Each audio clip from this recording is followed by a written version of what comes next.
Hola, amigas, amigos, qué gusto estar aquí. Voy a empezar con una pregunta también. ¿Cuántos de vosotros creéis que sois normales? Pero un momento, antes de levantar las manos, yo os voy a decir que yo, por ejemplo, creo que soy bastante rara. Ahora sí, levantad las manos los que creáis que sois normales.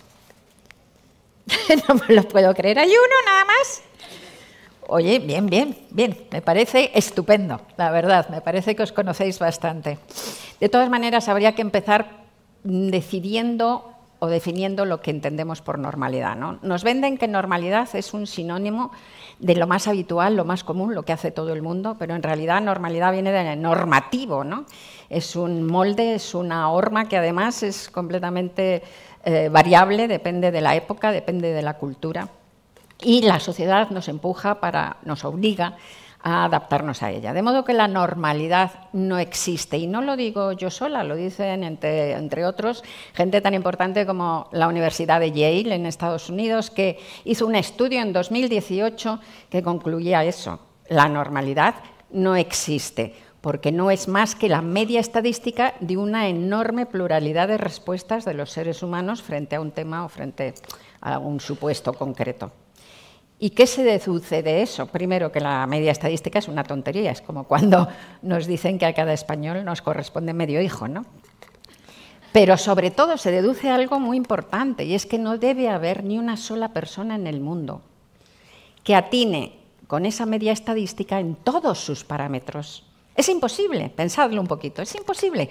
Así que todos somos divergentes en algo de esa media estadística y, sin embargo, lo ocultamos. Desarrollamos unas estrategias defensivas desde la infancia para que no se nos note esa natural divergencia. Y con razón, porque si el niño va al colegio y demuestra demasiado a las claras que difiere de ese molde cerrado, pues resulta que los demás niños lo atizan, ¿no? Y en esa tarea de ocultación alguna gente llega a reprimir tanto esa parte que no cabe en el molde, que llega a la represión clínica, que es aquella de quien no sabe qué es lo que es reprimido. Es decir, llegamos a perder contacto con lo que de verdad somos. Y esa ocultación puede durar toda la vida y crea un desasosiego y una inquietud y una pena tremenda, un dolor social verdaderamente grande. Así que la normalidad no existe, lo normal es ser raros, en una amplia gama de rarezas, desde los que son un poquito raros nada más hasta los que son muy raros. Pero incluso los que son muy raros, os aseguro que hay 20.000 igual de raros. A mí me pasó hace como 25 años, conocí a una mujer, amiga de unos amigos, que me parecía súper serena, sensata, seguro que lo era y lo es. Y un día me contó que cuando se cortaba las uñas de manos y pies, guardaba los recortes en cajitas de cerillas. Y que cuando se separó le mandó una de estas cajitas a su exmarido. Bueno, tremendo, ¿no? Me chocó tanto que escribí un artículo en el diario El País sobre eso, ¿no? Y ahora viene lo más interesante. Me escribieron como media docena de lectores diciendo que ellos hacían lo mismo. Y no solo eso, hace unos meses conté esta anécdota en México, en un acto público, y se levantó una chica de la primera fila y dijo: «Eso es lo más común, lo más normal», en el sinónimo de habitual. Y además es un filtro amoroso. Mi madre lleva toda la vida mezclando la limadura de sus uñas con el azúcar del café de mi padre. Bueno, os digo, somos muy raros. Somos muy diversos y hay que celebrar esa divergencia. Y la diferencia no tiene por qué ser patológica. La diferencia no tiene por qué ser patológica, es natural. ¿Cuándo se convierte la diferencia en patológica? Esa rareza en una patología, pues cuando te quita la libertad, cuando te sientes encerrado dentro de ella, cuando no puedes evitarla y te hace daño. Os voy a poner un ejemplo clarísimo. Yo tengo una cosa que se llama dermatilomanía, que es una cosa de neurótica, que consiste en que me arranco los pellejitos que tengo alrededor de las uñas. Entonces, pues tironeo, me los muerdo, los arranco con fruición y a veces me hago heriditas y sangre, ¿no? Bueno, no me importa un pimiento hacerme heriditas y sangre de cuando en cuando. Me da igual y lo disfruto, me encanta, me relaja, pegarme los tirones de los pellejos y encontrar un buen pellejito del que tirar me parece de lo más placentero. Así que pienso seguir teniendo esa manía toda mi vida, que por cierto tiene un componente genético, mi madre y mis primas también lo hacen. Pero no todo el mundo tiene el mismo nivel de dermatilomanía. Hay algunos que se hacen agujeros en las piernas, en los brazos, hay gente que se hace verdaderas llagas en la cara. Y esto les genera un sufrimiento tremendo, porque no pueden controlarlo y entonces se deforman, se sienten humillados, se quedan encerrados en sus casas sin salir.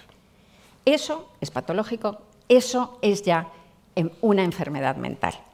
Y ahora llegamos en esta especie de arco que estoy intentando trazar sobre la mente humana. Primero, hemos dicho que la diferencia no tiene por qué ser patológica, que todos somos raros, hasta un punto en donde empezamos a entrar en el trastorno mental.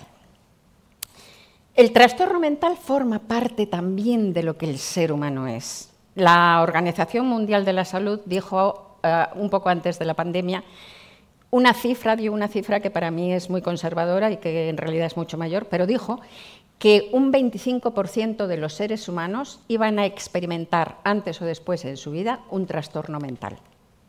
¿Qué quiere decir esto? Pues que absolutamente todos vamos a sufrirlo en nuestras carnes o bien lo vamos a sufrir en alguien muy cercano, nuestros padres, nuestros hermanos, nuestros amigos más íntimos, nuestros amantes, ¿no?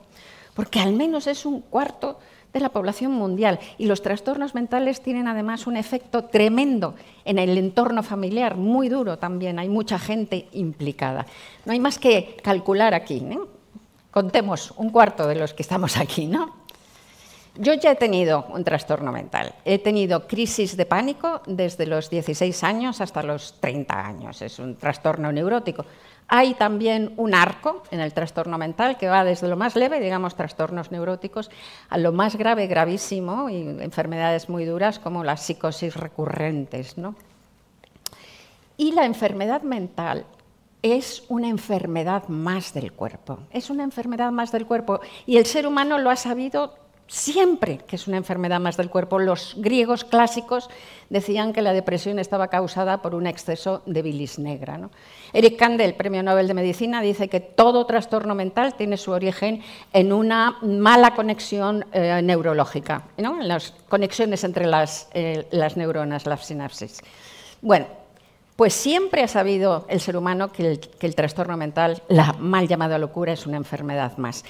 Pero hace 200 años, no se sabe por qué, se nos olvidó y empezó a pensarse que la locura era algo enigmático, misterioso, que no se sabía de dónde salía, y eso estigmatizó y culpabilizó todavía más a los enfermos, de una manera en realidad terrible. El trastorno mental, por otro lado, como digo, que es una enfermedad del cuerpo, no quiere decir que no tenga una influencia tremenda del ambiente, como toda enfermedad del cuerpo. El cáncer, por ejemplo. Hay cánceres de pulmón de células pequeñas que están originados por fumar. O sea que en toda enfermedad el ambiente tiene una influencia enorme, ¿no? El neurocientífico David Eagleman, que me encanta, dice que los científicos se han pasado años buscando los genes que tienen una influencia en la aparición de la esquizofrenia y que han encontrado unos cuantos genes que tienen cierta influencia.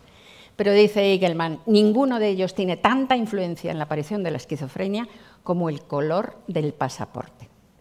¿Qué quiere decir esto? Que los emigrantes que llegan a una nueva sociedad, que no se pueden insertar, que están solos, que se sienten humillados, que se sienten desdeñados, que no pueden llegar a crear un entorno acogedor, se sienten tan mal que enferman de esquizofrenia, muchos de ellos, lo cual es conmovedor. El ser humano es un animal social, somos animales sociales. Y si nos falta el amor y si nos falta el apoyo social, nos volvemos literalmente locos. Conmovedor y aterrador. Y además muy verdadero, porque lo que llamamos locura es en realidad y sobre todo soledad, es salirse del entorno social. Y es una soledad de tal calibre que no cabe en la palabra soledad. Una soledad de la que no podéis haceros ni idea si no habéis estado ahí. Yo sí he estado, la conozco por eso. Y estoy segura de que aquí hay varios que han estado y saben de lo que hablo. pero si no habéis estado ahí no sabéis de lo que estoy hablando.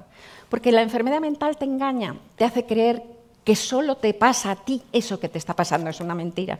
Pero es como si llegara un gigante, te pegara una patada y te sacara de la piel de la tierra, como si te sacara de la especie humana. Dejas de pertenecer a la especie humana. Esa es la soledad inmensa, colosal de la que hablo. Empiezas a ser como el astronauta que se le ha roto la manguera que le une a la nave y empieza a derivar hacia la negrura helada e infinita del universo, ¿no? ¡Qué dolor! ¿Y qué hace la sociedad con esa deriva? Pues tendría que estirar la mano, agarrar la manguera, atraer al astronauta, enraizarlo, que se pose en la tierra, que vuelva a la sociedad, ¿no? Que traer a ese inmigrante aislado y humillado, traerlo al corazón y al abrigo de todos, ¿no? Pero lo que hacemos es justo lo contrario, estigmatizar todavía más al enfermo, darle de patadas para que se vaya al último confín del universo, ¿no? Y con eso, ¿qué hacemos? Destruimos su vida. Si trajéramos a esos astronautas flotantes, a muchos de ellos los curaríamos y a otros les daríamos herramientas para poder vencer y para poder convivir con su enfermedad. Marie Curie era depresiva, es muy probable que fuera bipolar, y es Marie Curie.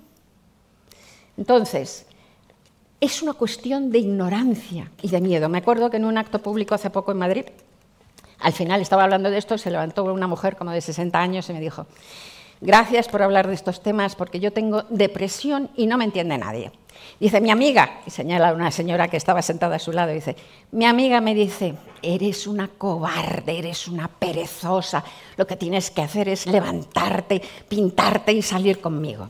Se sienta, se levanta la amiga, claro, la pobre, que estaba ahí con ella, que la debía de querer muchísimo, que debía ser una mujer maravillosa, y dice, no, pero es que lo que pasa es que yo he tenido cosas muy difíciles en mi vida y he luchado contra ellas, pues levantándome y saliendo y sacando pecho, y me ha ido bien con eso, por eso se lo recomiendo.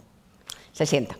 Entonces yo les felicito, ¿no?, por tenerse la una a la otra, y luego les dije, mira, si tú tienes una crisis hepática aguda, uno de los síntomas más evidentes de una crisis hepática aguda es un cansancio tan grande que no te puedes poner de pie. O sea, te caes, es como si no tuvieras energía, ¿no? Entonces le dije a la amiga, imagínate que tu amiga en vez de tener una depresión tiene una crisis hepática aguda. Tú vas a ir al lado de su cama a decirle, eres una vaga, eres una cobarde, levántate, vístete, píntate y vámonos a bailar. Obviamente no, ¿no?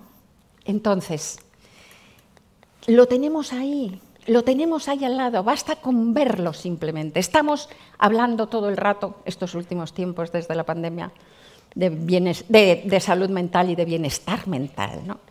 Y lo tenemos ahí. Y tenemos que cubrir todo el arco, primero reconociendo que la diferencia no es patológica, reconociéndonos en la diferencia, viviendo en nuestra diferencia, con orgullo y con tranquilidad. Y después, reconociendo también la enfermedad mental, sacándola a la luz, acompañando a los enfermos mentales como acompañamos a los demás enfermos, ¿no? Entre todos, con muy poco, podemos aliviar parte del dolor del mundo, ¿no? Y ahora, aquella persona que había levantado la mano diciendo que es normal, pobrecito, no quisiera señalar ni a oír ni a mirar, pero no sé si seguirá sintiéndose normal. A mí cuando alguien me dice que es muy normal, yo lo que creo es que no se conoce lo suficiente. Y si alguien sigue insistiendo en que es normal, que es normal, que es normal, entonces pienso que si cree de verdad que atina, si de verdad atina con esa media estadística en todos sus parámetros, debe de ser la persona más rara de la Tierra. Muchas gracias.